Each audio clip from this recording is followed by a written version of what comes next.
warahmatullahi wabarakatuh. Pada kesempatan kali ini kita akan masuk dalam mata kuliah Anatomi Fisiologi pada topik sistem saraf satu atau sistem saraf pusat. Sebelum kita mulai, mari kita berdoa terlebih dahulu. Bismillahirrahmanirrahim. Raditu billahi rabba wa islami dina wa bi Muhammadin nabiyya wa rasulah.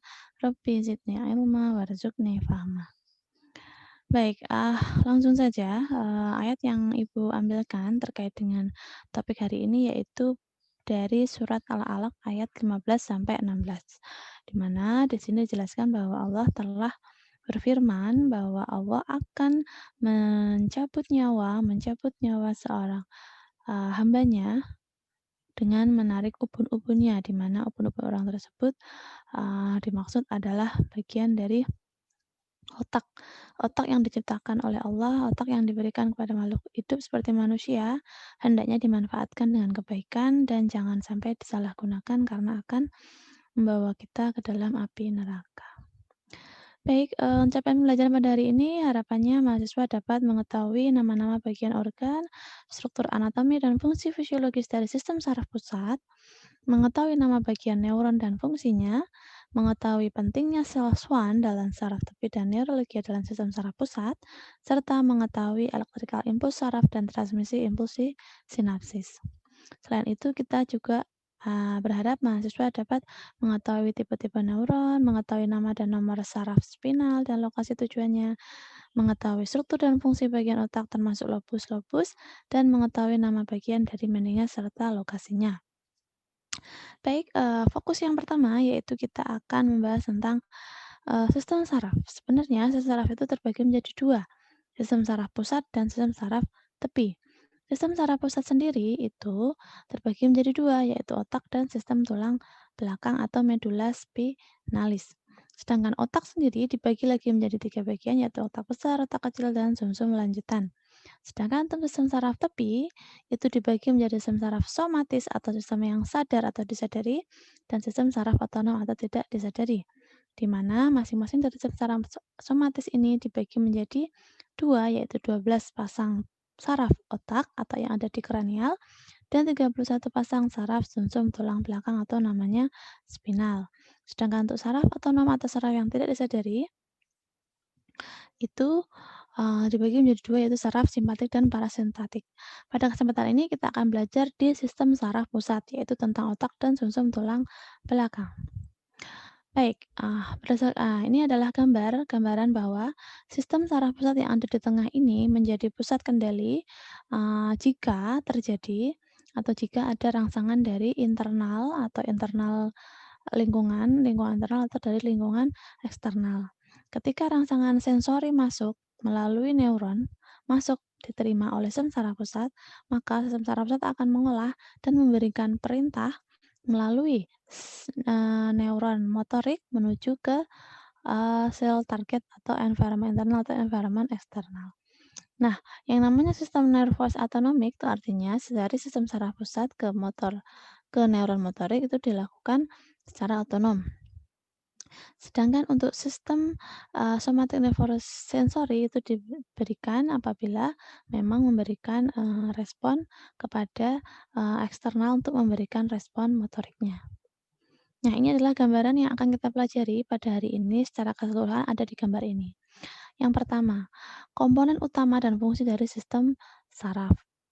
Ada otak, sistem saraf pusat terdiri dari otak dan spinal cord, brain dan spinal cord, otak dan spinal cord.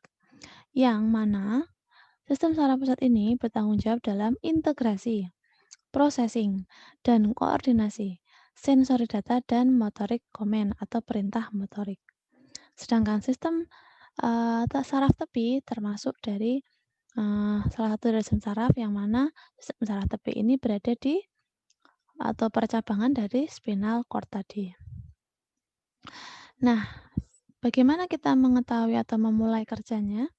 Pertama, jika reseptor itu menerima sensorik, kemudian mendeteksi adanya perubahan, baik itu dari lingkungan internal maupun eksternal, maka reseptor sensori ini akan dibawa menuju ke divisi sensori melalui ini, Nah, somatic sensori dan spesial reseptor. Ada reseptornya bisa bisa berupa sentuhan, nyeri, sakit, perubahan suhu, tekanan. Kemudian ada rasa, ada sensor, ada reseptor spesial seperti yang menerima rangsangan bau, rasa, penglihatan, keseimbangan atau pendengaran. Jadi ini beberapa sensori-sensori baik itu somatik maupun spesial nanti akan dibawa menuju ke sistem saraf pusat melalui jaringan-jaringan atau organ-organ yang ada di saraf tepi tadi, dari misalkan ada sentuhan di, jempol, misalkan di jempol ini ada terkena, api atau dari lilin, misalkan ada lilin api, ternyata nggak sengaja, tangan ini menyentuh bagian ujung api. Kemudian dari sistem reseptor ini, nanti sensori ini akan dibawa melalui saraf tepi menuju ke sistem saraf pusat. Saraf pusatnya langsung menuju ke, spinal cord atau ke otak. Di mana dalam sistem saraf pusat nanti, informasi yang diterima, sensor yang tadi diterima, itu akan diintegrasi, akan diproses oleh sistem saraf pusat, kemudian akan didistribusikan untuk melakukan, menyampaikan pesan atau informasi ke bagian motorik atau divisi motorik.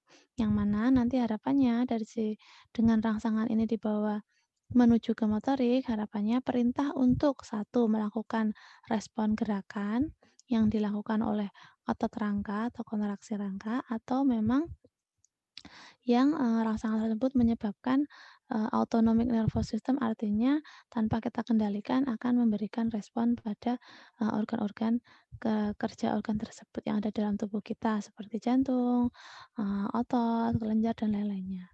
Sehingga respon tadi akan, diterima oleh kalau yang motorik akan diterima ke rangka, otot rangka, kalau yang autonomic nervous system itu akan diterima oleh otot polos, otot jantung, kelenjar, dan otot lemak atau jaringan lemak. Sehingga nanti muncul di sel target namanya efektor yang mana dia akan menerima perintah dari sistem parapusat. Contohnya misalkan kalau gerakan otot rangka itu misalkan gerakan bagaimana tubuh kita menjauhi dari api tadi. Langsung, oh harus dijauhi nih karena ada api. Nah itu adalah perintah dari otak untuk menggerakkan tangan kita supaya tidak, terlalu lama dekat dengan api. Itu adalah salah satu sensor, sistem saraf, sistem informasi bagaimana tubuh kita mengatur baik itu otonom, disadari maupun tidak disadari, itu sudah diatur dalam tubuh kita melalui sistem saraf. Nah, fungsinya apa? Pertama, membantu mengetahui perubahan untuk disampaikan ke alat indera kita. Kedua, menerima pesan dari luar, menginterpretasi sistem saraf pusat, mengatur informasi, dan mengintegrasikan informasi tersebut. Yang ketiga adalah mengirimkan pesan, mengirimkan perintah kepada otot dan kelenjar, sehingga bisa menghasilkan gerak atau mungkin mengeluarkan sekresi yang terorganisasi oleh organ dalam. Nah, sistem saraf sendiri itu tersusun oleh beberapa neuron dan sel glia. Nah, neuron-neuron ini nanti akan bekerja menghantarkan impuls dari lingkungan dalam atau eksternal, kemudian diolah dan akan direspon dibawa ke sel-sel saraf berikutnya atau lainnya, di mana neuron ini sifatnya tidak dapat membelah. Sedangkan sel glia ini merupakan bagian dari susunan sistem saraf yang mana dia merupakan pendukung yang ada di otak dan sistem tulang belakang yang akan mengisi ruangan-ruangan di antara sel saraf. Dan delgia ini tidak mengkonduksi impuls listrik dan dapat membelah. Sel saraf atau neuron. Jadi, dari beberapa sistem saraf tadi tersusun oleh beberapa sel-sel saraf atau neuron. Nah, neuron ini merupakan sel halus yang khusus untuk menghasilkan dan mengirimkan impuls saraf. Neuron dapat bervariasi dalam ukuran dan bentuk. Neuron memiliki dua karakteristik fungsional, iritabilitas dan konduktivitas. Iritabilitas itu merupakan kemampuan untuk menanggapi rangsangan dengan membentuk impuls saraf. Sedangkan konduktivitas adalah kemampuan untuk mengirimkan impuls saraf di sepanjang akson ke neuron lainnya atau ke sel efektor. Biasanya kalau sel neuron itu membentuk substansi kelabu, kalau serabut saraf atau akson-akson itu membentuk substansi yang putih. Nah, ini adalah gambar sel saraf. Sel saraf ini akan tersusun sedemikian panjangnya, saling bersambungan sehingga terbentuklah sistem saraf. Sehingga sel saraf sendiri, satu sel saraf sendiri itu mengandung nih ada akson, ada myelin, ada dendrit, ada nukleus, ada akson terminal, nodus transfer, dan ada sel Schwann. Ini fungsinya banyak. Pertama, secara anatomis, jaringan saraf atau sel saraf ini akan menyampaikan pesan, mentransmisi pesan, meneruskan pesan dari sel saraf satu ke sel saraf berikutnya secara cepat, gitu ya. Ibaratnya listrik dalam tubuh kita itu sudah eee, ters terinduksi atau tersampaikan, transmitasi secara cepat. Nah, secara anatomi ada sel body atau body cell atau namanya nukleus atau inti nukleus. Di sana merupakan tempat terjadinya metabolisme, pusat metabolisme dari sel saraf. Kemudian dendrit. Dendrit sendiri ini merupakan perpanjangan dari badan sel. Ini loh yang namanya dendrit itu ini. Ini badan sel, titik ini namanya nukleus, ini sel badinya di sini, nukleusnya di sini, dan dendrit ini adalah perpanjangan dari badan sel, cabang-cabangnya. Akson, nah akson tuh ada di sini. Nih, ini akson, yang kuning ini akson. Merupakan penghantar impuls dari tadi badan selnya si saraf ini. Jadi penghantarnya tuh ini akson namanya, menghantarkan impulsnya. Lalu akson terminal adalah ujung-ujung dari akson-akson ini, ujung-ujungnya. Pucuk-pucuknya gitulah istilahnya kalau di dalam percabangan itu. Ini akson terminal, artinya ujung-ujung dari akson. Tujuannya apa? Mengakhiri atau menyampaikan neurotransmitter ke sel saraf berikutnya atau menyampaikan menjadi akhir dari akson yang mana itu mengandung neurotransmitter dan akan dilepaskan oleh akson terminal atau terminal akson. Sedangkan sinaptik, di sini ada sinaptik atau celah di antara neuron-neuron, di sini ada celahnya, di sini celah, celah, celah, celah. Nah, ini namanya celah neuron. Ya, ini adalah hal yang paling penting yang kalian pelajari, sel saraf. Jadi sistem saraf tersusun dari beberapa sel saraf. Sel saraf sendiri itu tersusun dari beberapa dendrit, ada satu nukleus, ada badan sel, ada akson, ada neuron 5, ada sel Schwann yang warnanya biru-biru ini sel Schwann, ada nodus transfer atau celah-celah di antara sel Schwann. Ini juga ada manfaatnya, artinya mempercepat impuls saraf menuju ke sel saraf berikutnya. Nah, setiap neuron itu memiliki 3 bagian, badan sel, satu atau lebih dendrit, dan satu akson. Badan sel sendiri merupakan bagian yang paling besar dari sel saraf. Setiap badan sel saraf mengandung inti tunggal. Fungsinya untuk menerima rangsangan dari dendrit dan meneruskannya ke akson. Jadi badan sel itu menerima rangsangan dari dendrit, percabangan tadi, dan diteruskan ke akson. Pada badan sel saraf terdapat inti sel, sitoplasma, mitokondria, sentrosom, badan organ, dan sosom, di mana dalam sel ini menjadi pusat dalam metabolisme sel itu sendiri. Atau pusat kehidupan atau menghasilkan energinya itu di dalam badan sel tadi. Bagian nomor 2 itu dendrit. Dendrit merupakan serabut sel saraf pendek dan bercabang-cabang seperti cabang-cabang pohon. Dendrit merupakan perluasan dari badan sel yang merupakan daerah reseptif neuron. Dendrit sendiri berfungsi untuk menerima dan mengantarkan rangsangan ke badan sel. Dan yang ketiga adalah akson. Akson tadi bagian serabut sel saraf yang panjang yang merupakan penjuluran dari badan sel. Nah, untuk akson hillock merupakan proses panjang atau syarat yang dimulai secara tunggal, tapi bisa bercabang pada ujungnya dan memiliki banyak perpanjangan halus yang namanya terminal akson. Nah, benang-benang halus yang terdapat dalam akson disebut neurofibril. Neurofibril dibungkus oleh beberapa lapis selaput myelin yang banyak mengandung zat lemak yang berfungsi untuk mempercepat jalannya rangsangan. Sedangkan pada bagian luar akson terdapat lapisan lemak yang disebut myelin. Myelin merupakan kumpulan sel Schwann yang menempel pada akson. Sebentar, saya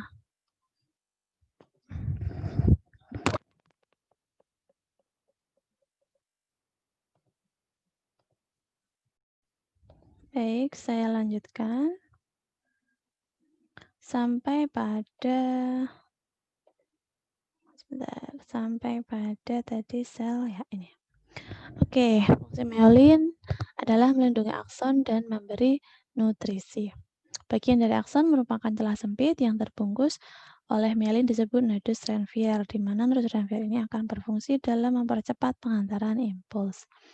Jenis neuron adalah tiga ya, ada tiga. Saraf motorik atau namanya eferen yang akan menghantarkan impuls dari otak dan susun tulang belakang ke saraf perifer. Dan saraf sensorik atau aferen akan membawa impuls dari perifer menuju otak. Sedangkan interneuron merupakan neuron yang berada di dalam sistem saraf pusat untuk menggerakkan isyarat antar neuron. Di sini ada namanya sistem saraf pusat yang warna coklat ini. Sistem saraf pusat terdiri dari beberapa sel saraf. Ini adalah sel saraf. Nah, antar sel saraf ini disebut interneuron. Nah, di sini termasuk sentral akson yang akan lanjut ke dalam sistem saraf perifer. Sudah ya? Sudah. Kemudian masuk dalam neuron aferen dan neuron eferen.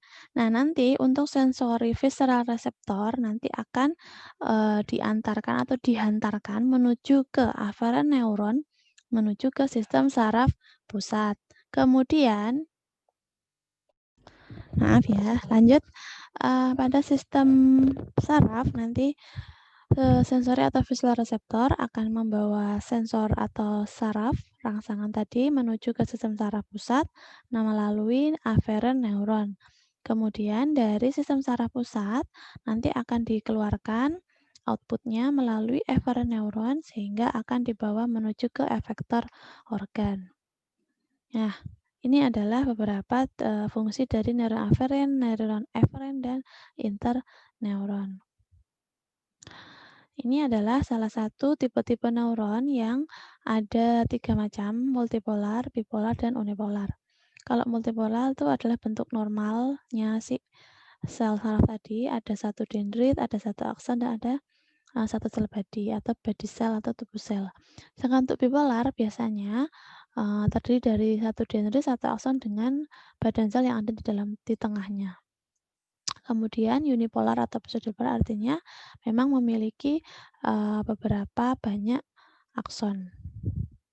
Ya, bentuk-bentuk ini dipengaruhi karena apa? Dia memang berada di posisi yang satu misalkan di dalam motor neuron atau interneuron. Biasanya sebagian besar bentuknya memang multipolar yang mana ada satu akson dan ada several dendrit. Sedangkan bipolar itu biasanya jarang ditemukan dan banyak ditemukannya di sekitar retina, hidung maupun di telinga. Bentuknya sel saraf itu berupa bipolar, artinya hanya ada satu akson dan satu dendrit. Sedangkan untuk unipolar itu biasanya ditemukan di sistem saraf ganglia dan memang cenderung terdapat dua percabangan. Ini adalah salah satu macam-macam dari struktural sel saraf atau dari struktur neuron. Nanti bisa kalian pelajari bahwa sebenarnya untuk multipolar itu banyak terdapat di area-area skeletal atau bagian motorik atau otot motorik. Bipolar itu banyak terdapat di mata, di otak gitu ya. Bentuk-bentuknya itu terdapat di sini dan unipolar itu berada di sekitar kulit, bawah kulit dan di sekitar sensori neuron. Nah, sinapsis. Sinapsis merupakan hubungan penyampaian impuls dari satu neuron ke neuron yang lain, di mana peristiwa ini terjadi dari ujung percabangan akson dengan ujung dendrit neuron yang lain. Celah antara satu neuron dengan neuron yang lain disebut celah sinapsis, yang mana loncatan-loncatan listrik ini yang bermuatan ion akan terjadi baik positif maupun negatif. Nah, ketika impuls mencapai ujung neuron atau terminal akson, maka vesikel akan bergerak lalu melebur dengan membran prasinapsis dan melepaskan neurotransmitter. Neurotransmitter ini akan berdifusi melalui celah sinapsis dan menempel pada reseptor. Nah, ini adalah gambaran-gambaran potensial aksi terjadinya pelepasan neurotransmitter. Ya. Ketika terjadi potensial aksi mendepolarisasi akson, maka depolarisasi membuka kanal kalsium dan kalsium masuk ke dalam sel di sini ya. Ketika terjadi, maka kalsiumnya kanal atau pintunya kalsium akan masuk. Masuknya kalsium di dalam sini, maka akan menyebabkan ini dilepaskannya ini reseptor-reseptor sel. Nah, kemudian neurotransmitter akan melintasi celah sinaptis dan berikatan dengan reseptor. Sehingga pengikatan neurotransmitter akan memulai respon, di mana nanti respon ini akan diterima reseptor dan disalurkan ke dalam sel saraf untuk menyampaikan informasi. Seperti ini ya, jadi yang merah-merah ini akan dari sel glia masuk ke dalam sini, diterima oleh vesikel sinaptik dan akan dibawa ke terminal akson prasinaptik. Jenis saraf ada 4 ya, saraf sensorik somatik, sensorik visceral, motorik somatik, dan motorik visceral. Nah, sekarang sampai di meninga. Otot dan susum tulang belakang diselimuti oleh meninga, yang mana tugasnya adalah melindungi struktur saraf, membawai pembuluh darah, dan mensekresi cairan cerebrospinal untuk memperkecil resiko benturan atau getaran. Nah, ini adalah lapisan dari otak kita yang mana ini ya ada periostum, ada tulang, ada durameter, ada arachnoid, ada pariater. Adalah lapisan-lapisan dalam otak dari durameter. Durameter itu bagian luar, arachnoid itu bagian tengah-tengah yang mengandung pembuluh darah. Subarachnoid itu adalah berisi sistem saraf pusat, dan pia-meter adalah yang bagian yang paling dekat atau melindungi otak. Nah, inilah bagian-bagian dari otak. Ini ada kranium atau tulang otak. Ini bagian dari otak dua ini. Cerebellum adalah otak kecil atau otak yang menjaga keseimbangan, dan ini saraf spinal, bagian yang langsung berkaitan dengan sistem sumsum tulang belakang. Nah, ini adalah bagian-bagian dari otak. Pertama ini adalah kranialnya. Nah, bagian-bagian meninges ini akan menunjukkan atau membantali bagian-bagian saraf lunak yang ada di sekitar otak. Nah, ini adalah tugas fungsi dari meninga tadi, supaya tidak terjadi benturan di otak. Jika memang ada benturan, mereka akan melindungi di sini. Ini ada pia-meter, ada ruang arachnoid, ruang subdural, dan lain-lainnya. Nah, lapisan-lapisan yang ada pada meninges itu ada durameter, arachnoid, dan pia-meter. Biasanya kalau durameter itu mengandung di dalamnya terdapat jaringan penghubung, pembuluh darah, dan ada sarafnya. Sedangkan arachnoid itu sifatnya bagian-bagian lapisan yang elastis, dan pia-meter di dalamnya terdapat sistem saraf dan pembuluh darah. Nah, ini adalah cairan cerebrospinal. Cairan cerebrospinal itu akan dikeluarkan oleh plexus choroid ke ventrikel-ventrikel yang ada di otak. Cairannya bening seperti air, dan dia akan berfungsi dalam mendeteksi jika ada meningitis atau peradangan pada meninga. Fungsi cairan dari cerebrospinal adalah menjaga kelembapan otak dan medula spinalis, melindungi organ dalam medula spinalis dan otak dari tekanan, dan juga melicinkan organ dalam medula spinalis dan otak, serta menjadi tempat pertukaran nutrien antara darah dan sistem saraf. Komposisi cairan tadi ada air, protein, glukosa, garam, dan ada limfosit. Limfosit di sini sangat penting dalam menjaga kekebalan tubuh. Sehingga dapat disimpulkan bahwa sistem saraf pusat itu ada otak, yaitu ensefalon, itu bahasa anatomisnya, dan ada susun tulang belakang yang namanya medula spinalis. Nah, otak sendiri atau ensefalon sendiri terbagi menjadi beberapa lobus. Lobus sendiri ada lobus frontal, lobus parietal, lobus occipital, dan lobus temporal. Lobus temporal itu lebih dekat dengan telinga atau dekat dengan pipi. Kemudian lobus parietal itu bagian atas, tapi yang bagian atas dari otak tapi bagian tengah. Lobus occipital itu bagian otak bagian paling belakang, dan lobus frontal adalah bagian lobus otak yang paling depan. Fungsi-fungsinya, otak ini sebenarnya terdiri dari beberapa 100 billion atau 100 triliun sel penyokong saraf. Organ-organnya sangat kompleks, dan yang paling kompleks menjadi pusat kendali tubuh, dan sangat memerlukan oksigen dari dalam tubuh sebanyak 20%. Nah, bagian-bagian dari otak ada hipotalamus, talamus, kelenjar pineal, dan cerebellum, serta spinal cord. Ini menjadi bagian-bagian yang paling penting dalam otak yang harus kalian ketahui, dan karena memiliki fungsi-fungsi yang berbeda-beda. Kalau cerebrum itu merupakan otak yang besar. Fungsinya adalah mengendalikan tingkah laku, mental, pikiran, kesadaran, serta kecerdasan dan kemampuan berbicara. Cerebrum ini terbagi menjadi dua, kiri dan kanan. Bagian yang kiri adalah bagian sebelah kanan tubuh, dan begitu pula sebaliknya. Jadi otak hemisfer kiri itu mengendalikan bagian sebelah kanan tubuh, dan otak hemisfer kanan itu mengendalikan bagian sebelah kiri tubuh. Jadi silang ya, cerebrum sarafnya. Kemudian lobus. Lobus pada cerebrum atau pada sel otak itu ada 4 bagian frontal, yaitu bagian depan, dan bagian parietal lobus atau bagian tengah, bagian oksipital yaitu bagian belakang, dan temporal yaitu di bagian kanan dan kiri. Untuk lobus-lobus ini memiliki fungsi yang berbeda-beda. Untuk lobus frontal itu memiliki fungsi terkait dengan kemampuan berbicara, kemampuan motoriknya. Kemudian untuk lobus parietal itu memiliki kemampuan dalam sensori, kemudian membaca, kemampuan berbicara. Kemudian untuk lobus oksipital itu memiliki fungsi dalam peran penglihatan. Jadi kalau ada sakit mata, biasanya ada keluhan di bagian lobus oksipital, ini akan berpengaruh dalam penglihatan. Sedangkan pada lobus temporal ini berkaitan dengan perannya menjadi terkait dengan sistem pembau dan sistem pendengaran. Ini ada logus-logus atau girus-girus yang merupakan bagian dari cerebrum yang bisa kalian baca lagi sendiri. Nah, untuk area-area di otak biasanya memang tadi saya jelaskan kalau lobus frontalis itu banyak di area motorik, lobus parietal itu banyak area-area sensorik. Kalau lobus temporalis itu banyak di area auditori atau pendengaran.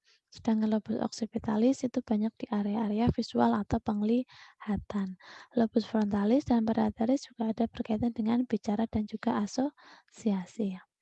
Nah, untuk talamus dan hipotalamus itu tugasnya menerima impuls dari reseptor sensoris untuk menyampaikan informasi ke bagian yang tepat di cerebrum. Sedangkan hipotalamus itu mengatur suhu tubuh, rasa lapar, haus, marah, dan lelah, dan juga mengendalikan kelenjar pituitari untuk fungsi endokrin. Sedangkan diencephalon merupakan bagian atas dari batang otak yang mengandung pusat-pusat refleks yang penting untuk penglihatan dan pendengaran. Merupakan jalur motorik yang besar dan merupakan otak tengah yang berfungsi dalam mengendalikan keseimbangan serta gerakan mata. Nah, untuk pons faroid dan medula oblongata merupakan bagian tengah dari batang otak yang berfungsi dalam menyampaikan sinyal dari cerebrum ke cerebellum. Sedangkan medula oblongata bagian bawah dari batang otak yang berfungsi dalam mengendalikan denyut jantung, kecepatan pernafasan, dan aliran dalam pembuluh darah. Ya, ada cerebrum itu bagian atas, cerebellum ini bagian otak kecilnya atau bagian keseimbangannya, di mana di sini dekat dengan pons dan medula. Ini ada 9 angkut. Nih ya, dihafalkan lagi. Dan cerebellum adalah bagian otak terbesar yang kedua yang nomor terdapat di bagian belakang tadi ya. Fungsinya adalah menjaga keseimbangan sikap tubuh kita dan koordinasi dari otot. Itu yang paling penting. Nah, untuk susung tulang belakang memiliki panjang sekitar 45 cm dengan diameter 12 mm dan terletak di vertebra belakang atau kanalis vertebralis dengan dinding tubuh yang tebal dan dilapisi oleh substansi alba dan substansi grisea.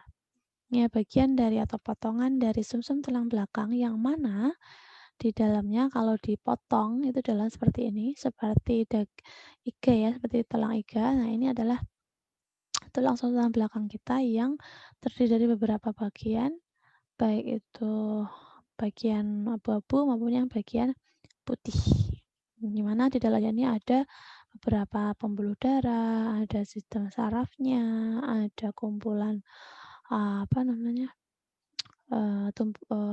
Beberapa kumpulan pembuluh darah, arteri, vena, kemudian sistem saraf dan lainnya yang menjadi pusat pengendali uh, gerakan pada informasi tubuh kita. Fungsinya apa? Menjadi penghubung otak, berperan langsung dalam proses gerak refleks dan mengandung atau terdiri dari 31 pasang saraf spinal. Nah, ini yang harus kalian hafalkan bahwa 31 pasang spinal mulai dari leher sampai tulang ekor terbagi menjadi 5 bagian. Pertama, untuk yang tulang leher itu ada namanya cervical roots. Terdapat di C1 sampai C8. Kalau bagian torak itu berada di T1 sampai T12 itu torak. Kalau lumbar, bagian lumbar itu berada di L, L-nya di sini. Nah, L1 sampai L5 ini menjadi bagian lumbar, bagian dari penyangga bagian penyangga, bagian, eee, pinggang atau panggul. Nah, kalau sakral itu bagian ujung atau bagian tulang ekor, itu juga terdiri dari S1 sampai S5 dan bagian koksigial atau bagian tulang ekor. Itu yang paling penting kalian pelajari. Kemudian, ini adalah penjelasan tadi sudah saya jelaskan bahwa dalam susum tulang belakang terdiri dari 8 pasang saraf spinal cervix yaitu C1 sampai C8, 12 pasang saraf spinal torak yaitu T1 sampai T12, dan 5 pasang saraf spinal lumbar L1 sampai L5 dan spinal sakral S1 sampai L5 dan 1 pasang koksigeal. Baik, terima kasih, ya silakan belajar lagi, diulang lagi berkali-kali karena anatomi ini sifatnya adalah hafalan dan memang harus memahami dengan baik dan fokus. Berasa cukup, terima kasih. Alhamdulillahirabbil alamin. Wassalamualaikum warahmatullahi wabarakatuh.